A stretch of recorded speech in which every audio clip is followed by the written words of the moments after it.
Welcome to your favorite news network, the Dusty News Network. You know where Negro news comes first, and I'm so excited to be your host today. Breaking news.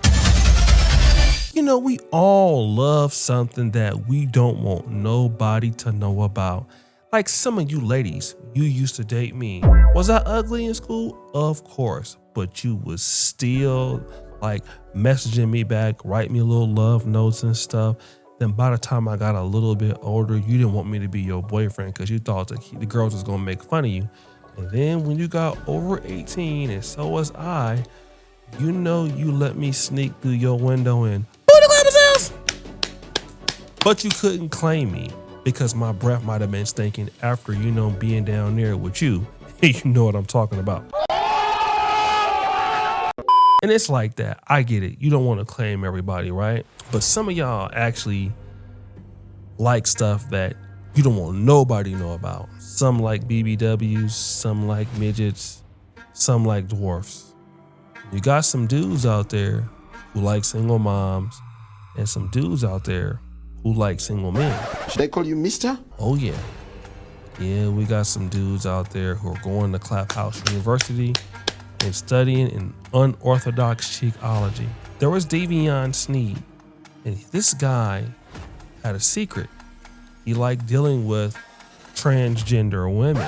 Why are you gay? And of course, he was going over there and, well, he loved transgender cheeks. But there was a problem because after meeting somebody, and he was pretending to be straight, he wasn't with that gay stuff and all of that, somebody wanted to expose him for lying. So this is what happened to Davion.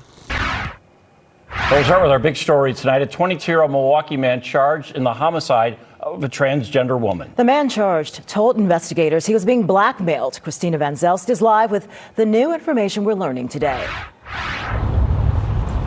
Davion Steed is the man charged in this homicide. Prosecutors say that he shot and killed Amyri Dior at her home back in February. Steed told investigators he was being extorted. 22-year-old Davion Steed is charged with first-degree intentional homicide in the February killing of a transgender woman, Amyri Dior. Prosecutors say he shot Dior 3 times at her home on North 95th and Brown Deer. Thursday, he made an initial appearance in court where he pleaded not guilty. He's 22. He doesn't have any criminal record that I'm aware of. When you combine that with the allegations that we see here in the misdemeanor facts, it even more explicitly outlines the incredible threat to the community. Prosecutors say the two were messaging each other on Facebook for a month before meeting in person. Investigators say when they went through Dior's phone, they came across a Facebook conversation where Dior was threatening to expose Steed for having relations with a transgender woman and demanded Steed pay her. When investigators showed Steed a picture of Dior, prosecutors said Steed replied, quote, "I know dude as just a blackmailer," and quote, "You would think it's a female." Damn, Davion, you went and you killed a person. You didn't want them to tell that you basically was gay. But guess what, Davion? We all know now after you killed the person. See, you didn't want to be blackmailed and you didn't want to pay. So you thought, let me just shoot the person. You had no criminal record. And if you pay them, they would extort you. Well, you took that person's life and now everybody knows and you're going to jail. And you know what's going to happen to you when you get to jail? Why you locked up? I'm talking to you, Cupcake. Why you here? Yeah, boy. It's going to be cheekology. First of all, let me tell you guys something. If you are ashamed of doing something, don't do it. Because somebody's going to tell. Okay? What is done in the dark is going to come to light. If you were really concerned about being outed as a person that was gay or like transgender cheeks or transgender women, you just wouldn't do that.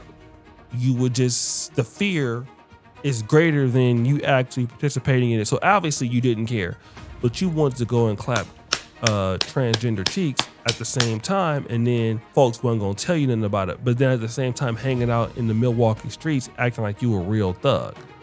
No, you are a person that is a cheek clapper, okay? You are gay. You like to get your cheeks clapped or you clap others' cheeks, and it's unorthodox the way you're doing things. So now we all know, we all get to roast you and make fun of you.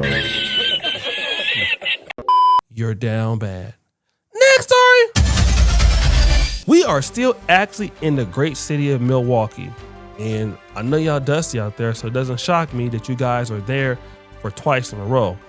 Instead of dealing with criminals this time, we're gonna deal with police officers, like this guy in the back, Jawan Matlock. But he's in trouble in Milwaukee. Want to know what for? A Milwaukee police officer charged after investigators say he helped a known gang member. Federal complaint says he gave the fugitive ammunition, told him the addresses of rivals. Fox 6's Ashley Sears is here and explains how text messaging led to charges. Yeah, Kim, after that suspect was arrested, investigators searched his phone. A criminal complaint explains he had been texting with the police officer. Investigators say Officer Jawan Matlock in some cases used his position in MPD to provide information to the fugitive about rival gangs and other officers.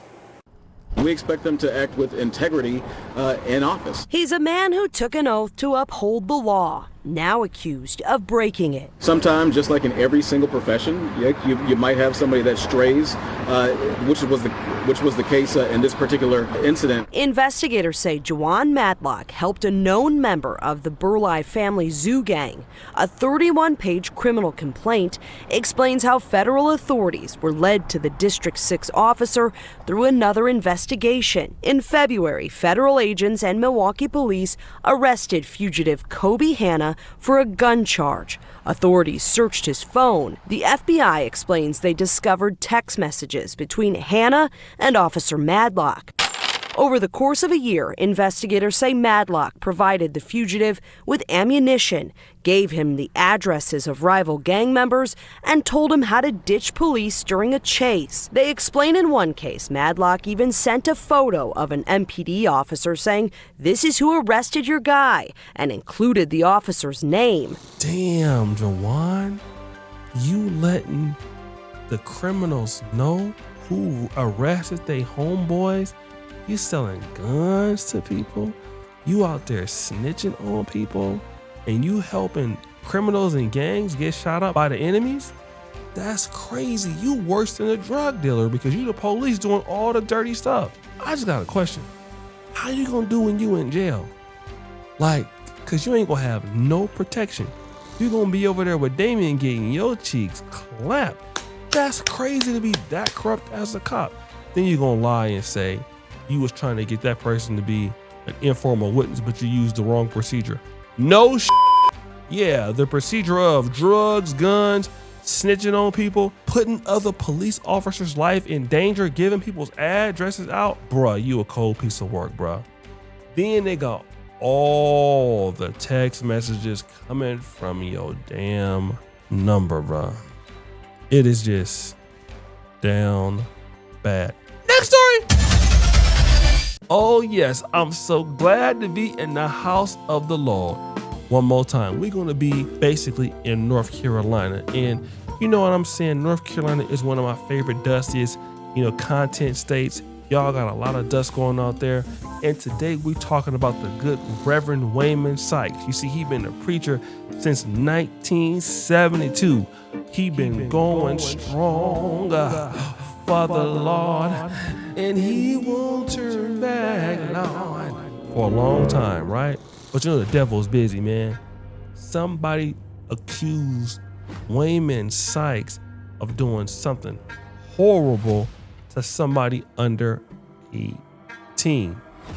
And the Reverend was arrested, but he bailed out, right? And then this happened. It was all good just last month for Pastor Wayman Sykes Jordan Sr. because he, at the time, was the proud pastor of Greater Blessed Hope Church in Waxhaw, North Carolina. But wait a minute, stop the show. Old pastor got busted out with 4 counts of statutory sex with a person under the age of 15 years old. What? Now, he is the founder of this church. He's been preaching since he was first licensed at the First Mount Zion Baptist Church in 1972. In addition to his pastoral duties, he was employed 15 years at Greer Funeral Home in Monroe, North Carolina. He's basically arrested on March 5th for doing something lewd with a person under the age of 15. He bonded out of jail, and hey, he was gonna fight it in court, right? What did Mr. Wayman Sykes do? He deleted himself in the church's cemetery. He was like, forget going to court. I'm gonna try my chances in hell. I'm like, damn, if this is not true, why delete yourself? Well, obviously it must have been true. I mean, it's just wild to even think about a pastor who's been doing this for so damn long. You 79, you bail out of jail, gunshots! You then delete yourself into church's cemetery, leading everybody to believe that what you're doing was true. So you basically ruined your entire legacy as a preacher by basically going to hell with that on your report card. Taking people's cheeks under 18. That's crazy. At 79, it is, I'm not 79. It is supposed to still work. Cause I'm 43 and I'm already ready to retire already. I didn't clap enough cheeks. Stop the cap. But underage, like, come on, Rev. You think they wasn't gonna tell on you? Bruh, don't you know what century you live in? And you probably was doing this for years, but you ain't gonna do it no more because you already done deleted yourself. But all I can do is leave it in God's hands. Next story. So guys, we had a real dusty episode. You got this guy, Davion, who basically deleted somebody who knew that he liked transgenders. Then you have the cop, and this is a police officer who basically was like snitching on everybody else, giving the drug dealers and the gangsters the addresses of the victims and the police officers in his unit he didn't like. And then you have the pastor, Reverend Sykes, who deleted himself after it was found out that he was taking underage cheeks. Who will get the Dusty Award of the day? Jeopardy music! Drum roll, please! Stop the show. It's everybody. All three of y'all are the damn winners. It was so dusty, I couldn't make a damn choice. First dude deleted a transgender. Second dude was a damn cop and was getting folks deleted. And then the pastor deleted himself. So throw that dust on all of them. It's over for you.